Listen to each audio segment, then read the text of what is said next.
आज के इस वीडियो में मैं रिव्यू करने जा रही हूँ द अल्केमिस्ट और लास्ट में मैं इस बुक से रिलेटेड सारे टॉप लेसन्स को डिस्कस करने वाली हूँ। सो लास्ट तक मेरे साथ बने रहिए।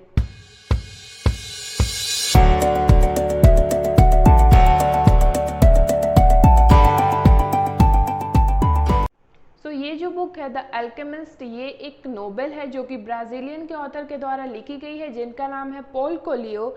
और ये जो बुक है इसे पब्लिश किया गया था 1998 में, बट बाद में इसे इंग्लिश में ट्रांसलेट कर दिया गया था। सो अब मैं इस बुक की ओवरव्यू कर देती हूँ जिससे कि आपको आइडिया हो जाएगा कि इस बुक में किस चीज़ के बारे में डिस्कस किया हुआ है। सो एक बॉय होता है जो कि एक सर्फेट होता है और वो एक एंडालुसिया की जर्नी को फॉलो करता है क्योंकि उसे फ्रीडम बहुत ज़्यादा पसंद होती है और उसे इस बात को जानने में बहुत ज़्यादा इंटरेस्ट होती है कि अलग अलग शहर के लोग किस तरीके से अपना लाइफ स्पेंड करते हैं। तो होता ये है कि वो उसे बुक पढ़ना भी बहुत ज़्यादा पसंद होता है। वो अपने भेड़ों के साथ अलग अलग जगहों पे जा रहा होता है। वहाँ पे उसे एक ड्रीम आती है और उस ड्रीम की मीनिंग को सर्च करने के लिए वो इधर उधर जाता है, बट वो अपने फिर लास्ट में वो अपने ड्रीम को का मीनिंग सर्च करने के लिए एक जिप्सी फॉर्च्यून के पास जाता है जहाँ से उसे ज़्यादा कुछ तो नहीं बट एक कंफर्मेशन हो जाती है कि वो ड्रीम वो जो ड्रीम वो देखा है वो सच है। फिर वो उस चीज़ को फॉलो करने के लिए बहुत ज़्यादा कंफ्यूज होता है कि क्या उसे इस चीज़ को फॉलो करनी चाहिए, मीन्स मुझे उस ड्रीम तक जानी चाहिए या नहीं जानी चाहिए। वो बहुत ज़्यादा कंफ्यूज होता है। फिर उसे एक ओल्ड किंग मिलता है और वो उसे बताता है, कुछ एडवाइस देता है कि तुम उस ड्रीम तक जाओ, यहाँ तक आकर के स्टॉप मत करो।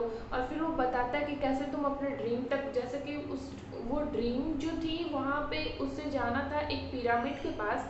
सो वहाँ वो कैसे पहुँच सकते हैं उसे कोई आइडिया नहीं थी। तो वो जो ओल्ड किंग है वो उसे बताते हैं और उसके बाद उसे पैसे की कमी होती है तो फिर वो पैसे को अपने जो भेड़ होते हैं उनको भी बेच देता है और आगे फिर और सारी चीज़ें को वो कंटिन्यू करता है जिससे कि वो कमा सके और उसे पैसा मिले।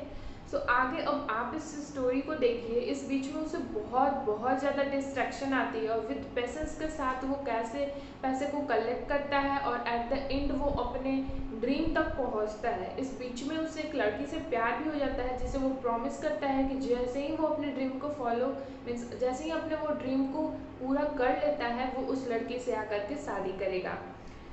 इस चीज़ में ना उसके साथ बहुत ज़्यादा स्ट्रगल होती है और वो पेशेंस के साथ उस चीज़ को कलेक्ट करता है, ढेर सारे पैसे को कलेक्ट करता है और लास्ट में अपने ड्रीम तक जाता है और सारे डिस्ट्रैक्शन को हटाते के साथ पेशेंस के साथ। ये स्टोरी जो है वो बहुत ज़्यादा इंटरेस्टिंग और फुल ऑफ मोटिवेशन है। अगर आप भी उन लोगों में से हैं जो कि बहुत ज़्यादा मोटिवेशंस को सर्च कर रहे हो, कोई ड्रीम फॉलो कर रहे हो, बहुत ज़्यादा प्रॉब्लम्स आई है जिसकी वजह से अब आप निगेटिव सोचने लग गए हो और उस ड्रीम को फॉलो करने के लिए आप कंफ्यूज हो आप करो या ना करो, ये बुक टोटली आपके ही लिए है। आप इसे पढ़ो, ये बुक ना आपको पुश करेगी एकदम, इतनी सारी मोटिवेशन। और इस बुक में उस बॉय के साथ मीन्स संटिकागो के साथ जो प्रॉब्लम आती है ना, आप उस चीज़ से पूरी तरीके से रिलेट कर पाओगे क्योंकि आमतौर में एक्चुअली में मनी ही प्रॉब्लम होती है जिसकी वजह से हम ज़्यादातर चीज़ को नहीं कर पाते हैं, बट फिर भी वो किस तरीके से इसे पेशेंटली किया, आप उस चीज़ को पढ़ के जरूर देखना। My reading experience was good. इस बुक में ना 3 पार्ट है, पार्ट 1, पार्ट 2 और पार्ट 3। पार्ट 1 का स्टार्टिंग और एंडिंग मुझे इंटरेस्टिंग लगा और बीच में मुझे हल्का सा लिटिल बिट मुझे बोरिंग लगने लगी, तो मैंने इसे पढ़ने के बजाय ऑडियो बुक के साथ कंप्लीट किया। ऑडियो बुक सुनने से मुझे बहुत ज़्यादा ये स्टोरी इंटरेस्टिंग लगी और कम टाइम में भी ये ख़त्म हो गया। मुझे जो इस बुक में सबसे ज़्यादा पसंद है वो इनका पार्ट 3 था और पार्ट 2 मुझे सबसे ज़्यादा पसंद आई क्योंकि उसमें ही वहाँ पे ये दिखाया गया कि वो किस तरीके से स्ट्रगल करता है और वहाँ पे आपको ढेर सारे लाइफ लेसन्स मिलेंगे जिससे कि आप बहुत ही अच्छे तरीके से मोटिवेट होने वाले हो। और जो प्रॉब्लम्स के साथ वो स्ट्रगल करता है, मीन्स संटिकागो जो जिस तरीके के प्रॉब्लम के साथ डिस्कस करता है वही सारी चीज़ें हमारे लाइफ में भी होती है। ये बुक बिल्कुल रिलेटेबल थी। इस बुक को मैं 4 स्टार रेट करूँगी क्योंकि ये बहुत ही ज़्यादा इजी रीडिंग थी और बहुत कम पेज थी और इंटरेस्टिंग स्टोरी के साथ रिलेटेबल। अब बात करते हैं मेरे फेवरेट लेसन्स इस बुक से जो मैंने सीखा। सो जो फर्स्ट लेसन है जो मुझे सबसे ज़्यादा पसंद आती है वो है fear is the biggest obstacle than the obstacle itself. Means अगर आप किसी चीज़ से डर रहे हो तो आपका वो चीज़ से आप डर रहे हो वो चीज़ ज़्यादा उतना भयानक नहीं है जितना आपका डर है।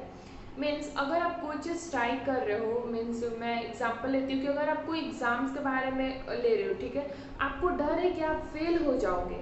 सो फेल हो जाओगे उससे ज़्यादा खतरनाक आपका ये डर है जो कि आपको बार बार ये एहसास दिला रहा है कि कहीं मैं फेल ना हो जाऊँ।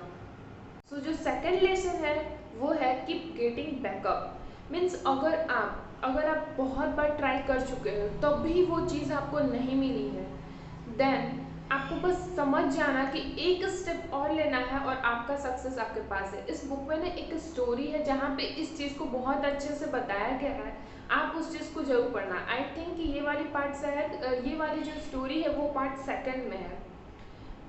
ऐसा होता है कि अगर आप 10 टाइम्स भी ट्राई किए हुए हो और 10 टाइम्स भी गिर गए, मीन्स पॉसिबिलिटी है कि 11 टाइम आप और मीन्स 11 टाइम बस एक बार और ट्राई करना है और आपको सक्सेस मिल जाएगी।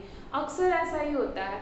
मीन्स उसका देखिए, अगर हम कोई भी चीज़ को ट्राई कर रहे हैं ना वो चीज़ हमें तभी मिलेगी जब वो हमारे लिए राइट टाइमिंग होगा। हमें नहीं पता होता है कि जो चीज़ हम चाह रहे हैं उसका राइट टाइमिंग है भी या नहीं है।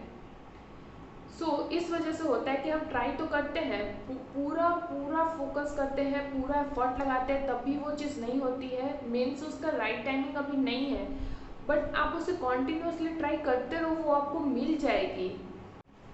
आई होप कि आपको अच्छे से समझ में आया होगा कि इस बुक में किस चीज़ के बारे में डिस्कस किया गया है, और लेसन से आपको और भी ज़्यादा समझ में आया होगा कि मैं किस टाइप के मोटिवेशंस की बात कर रही हूँ।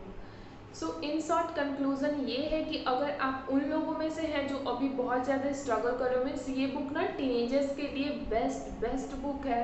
मैं इससे उन लोगों को सबसे ज़्यादा रिकमेंडेड करूँगी जो कि अभी अपने ड्रीम को फॉलो कर रहे हैं और मोटिवेशंस को चाहते हैं। अगर आपको ये रिव्यू थोड़ी सी भी हेल्पफुल रही हो तो प्लीज़ इसे लाइक कर दीजिएगा, और मुझे कमेंट सेक्शन में इससे रिलेटेड कौन सी आपकी बेस्ट पार्ट थी और कौन सा टॉप लेसन है जो आपको बहुत ज़्यादा मोटिवेट करती है मेरे साथ ज़रूर शेयर कीजिएगा।